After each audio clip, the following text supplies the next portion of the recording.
So apparently the Formula 1 Championship standings tell us exactly who the best drivers are, and that is true, apart from the fact that they don't, because we are officially halfway through the 2026 Formula 1 season, and according to the standings, this is the order of your best drivers from last all the way up to first position. However, that's not necessarily the case. Just because someone is in a faster car than someone else, which puts them higher in the championship standings, doesn't exactly mean that they're having a better season. For instance, most people would put a 4-time world champion like Max Verstappen in their top 3, but don't expect that from this list, because before I destroy my own comment section, I need you guys to understand that this list is based on the actual driving and what I've observed from the 11 races that we've had so far in 2026. Not how good the drivers' cars are or their popularity, and especially not based on their previous season's achievements. Ahoy hoy, thank you for joining me on Inside the Grid. Without further ado, let's get started. In 22nd place, I have Esteban Ocon. He's just been nowhere for me. When you've got a teammate who only has 1 full year of Formula 1 under his belt, and you have close to a decade of experience, I think that being 4 places behind in the standings and having less than 20% of the points that he has is pretty unforgivable. So he has to go in last place, I'm afraid. Up next in 21st place, as much as it pains me to say it because I love this man, Valtteri Bottas. I was really hoping that Cadillac would hit the ground running, but they have struggled. So it's not all down to him because the car is rubbish, but for me, he hasn't shown much fight so far. He hasn't really looked like scoring points at all this year, and I think he has been outdriven by his teammate. In 20th position, we have Nico Hülkenberg, and unfortunately, it's exactly the same problem as Esteban Ocon. 4 places behind his teammate, who has only 1 year of Formula 1 experience compared to his 14 seasons that he's now taken part in. That is not good, I'm afraid. As much as we all love Nico Hülkenberg, lovely man from what I can tell, but he's really underperforming in races so far. Although he has outqualified Bortoleto more times, so that is the reason that he goes above Ocon. I really did not enjoy admitting this next one to myself, because this driver has been brilliant in recent years, but in 19th place is Alex Albon. I really don't know what has happened to him this year. The last few years, I've had him down as one of the best on the grid. In the past, he has driven the wheels off the Williams car far beyond its capabilities. But ever since Carlos Sainz came along, he hasn't been the same driver that we've gotten used to. I suppose lining up next to Carlos Sainz is very different to lining up next to Logan Sargent. Now, this next one I actually really struggled to place, but in 18th, I've put Sergio Perez. Unfortunately, he also hasn't been able to do much due to the car, although he essentially did score a point in Monaco, but only to have it taken away when he was given a post-race penalty. But other than that race, he hasn't been particularly impressive for me. But he is still exactly the driver that Cadillac needs, though. Their lineup is solid for a brand new team who needs nothing else but experience. Right, here's the one that I bet you've all been waiting for and wondering if I've forgotten about him. I bet you thought he'd be far lower down than this, but in 17th place, I'm actually putting Lance Stroll. To be fair to Lance, he has been better this year. Well, either that or Alonso has been far worse. Lance has managed to outqualify Alonso twice this year, and he's even beat him in the race in Hungary. And Lance has only finished 5 races, mostly due to the car breaking down, so that is not bad going, I think. In 16th position, I have Franco Colapinto. Yeah, very much middle of the road so far. He's had a few good points finishes in Miami and Canada, which definitely helped, but he is quite often finishing outside of the points too, so I can't really put him any higher than this. For 15th place, I have Gabriel Bortoleto. I was expecting a bit better from Bortoleto this year, if I'm honest. He has been outqualified by Nico Hülkenberg 6 times so far, whereas he's only outqualified him 5 times. But he is far higher in this list because he's managed to successfully bring home 5 times more points, which I think is worth being a good few places above Nico Hülkenberg. Up next in 14th place is the smooth operator, Carlos Sainz. He hasn't been all that smooth this year though. Ignoring blue flags and making contact with the leader of the race in Hungary has definitely dropped him further down in this list. But he has definitely been the better of the 2 Williams drivers so far this year. year. It's a shame that the car isn't behind him, because I may have then been able to put him further up this list. I do think that he's also settled in very well now with Williams after a full season with them, and I think that he's actually cemented himself as the #1 driver. He's had 3 points finishes this year, which in the Williams I think is pretty decent. In 13th place, I actually have Liam Lawson. Now, he has been doing well, and he would be higher up in this list, but he is being shown a bit of a hard time by his rookie teammates sometimes. Some of their battles have been pretty spicy so far. Great to watch, but I did think that with a year and a half extra experience than Lindblad, that he would be consistently ahead, at least for the first half of the season, whilst Lindblad gets up to speed with the jump from Formula 2 to Formula 1. Having said that though, he has been consistently in the points and has been driving very well. So 13th is where I put him. Now this next one is another one that I actually struggled to place, if I'm honest. But in 12th position, I have Fernando Alonso. He is of course driving as well as he can in a tractor of a car, but it is unfortunately the slowest car on the grid. But he still managed to score a point in Monaco, although he did get very lucky to get it. But regardless, even if he was 11th, that would have been impressive. He did only receive that point because Sergio Perez received a penalty for something earlier in the race. I can't actually remember what it was for now. It has been a while. But I really hope that after the summer break that Aston Martin can actually give him a decent car. And then by the end of the year, he might actually find himself further up in the list. Because, you know, that's what they're all aiming towards, inside the grid's top 22.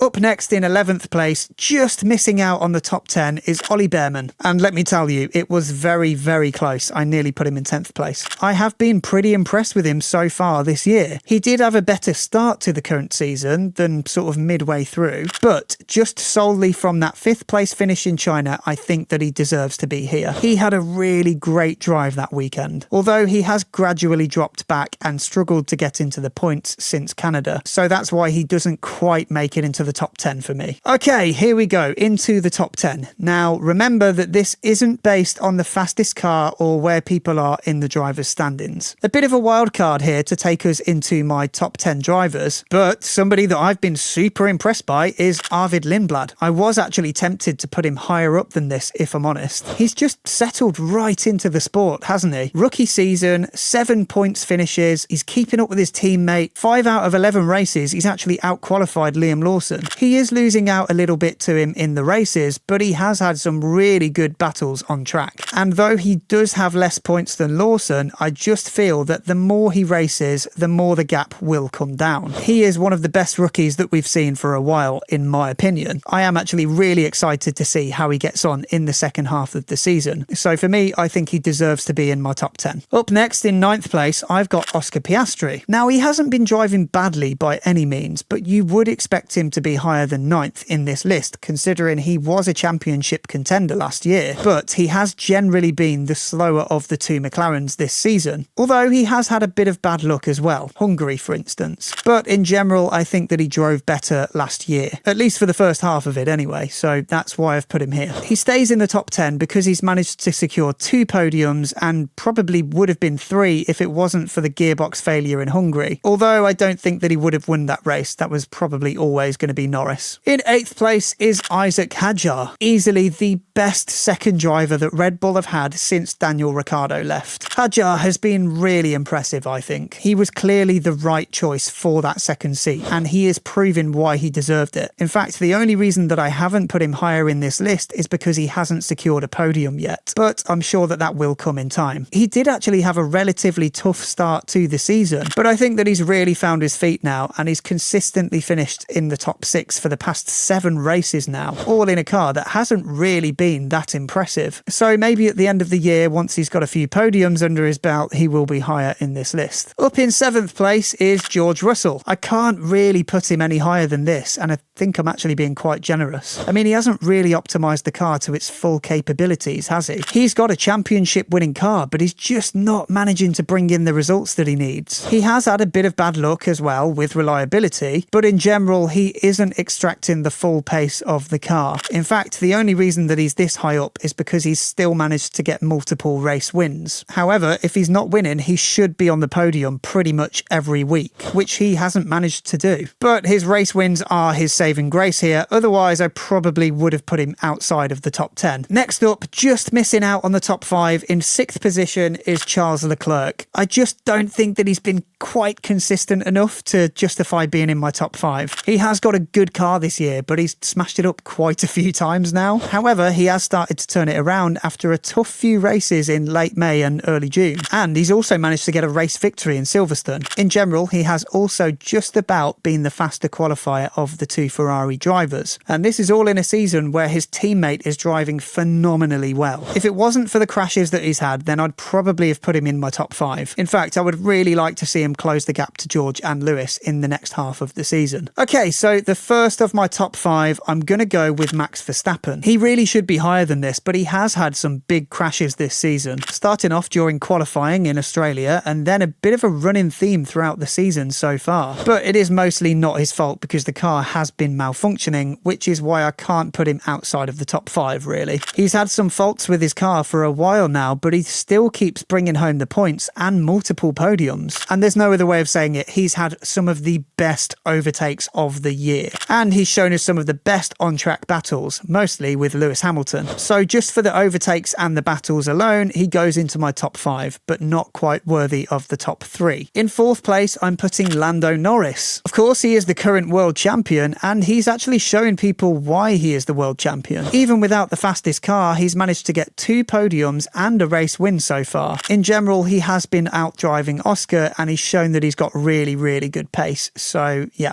4th place for him. Now, just very quickly before I get into my top 3, if you're looking for a fantastic VPN, which is also extremely cheap, then check out Private Internet Access VPN using the link in the description to this video. Using that link, you can get 4 months access absolutely free and 86% off for 2 years after. I probably don't need to tell you the benefits of using a VPN, but of course you stay protected online and you can access Formula 1 and other types of sports or content from around the world that may not be available in your region. So if you do want a super cheap but really good VPN, then go and grab it from the link in the description. Anyway, on to my top 3 drivers of the season. Okay, so some of you are probably going to be pretty shocked by this, but in 3rd place, I'm actually going to put Pierre Gasly. In an Alpine, Pierre Gasly has managed to secure 7 points finishes, which include, but not limited to, 2 7th place finishes, a 6th place finish, and a 3rd place finish in Monaco. He got himself a podium this year before Isaac Hadjar, who's driving a Red Bull. I think that he's absolutely driving the balls off of that Alpine, and he deserves to be in my top 3. There aren't many drivers this year that are driving beyond their car's capabilities, but I think that Pierre Gasly is. So for me, he is a top 3 driver this year. Okay, now 2nd place. This was actually really tough. We all know who the final 2 remaining drivers are, but in 2nd place, I'm putting Lewis Hamilton. And I mean really not by much. It was extremely close. Lewis Hamilton has been brilliant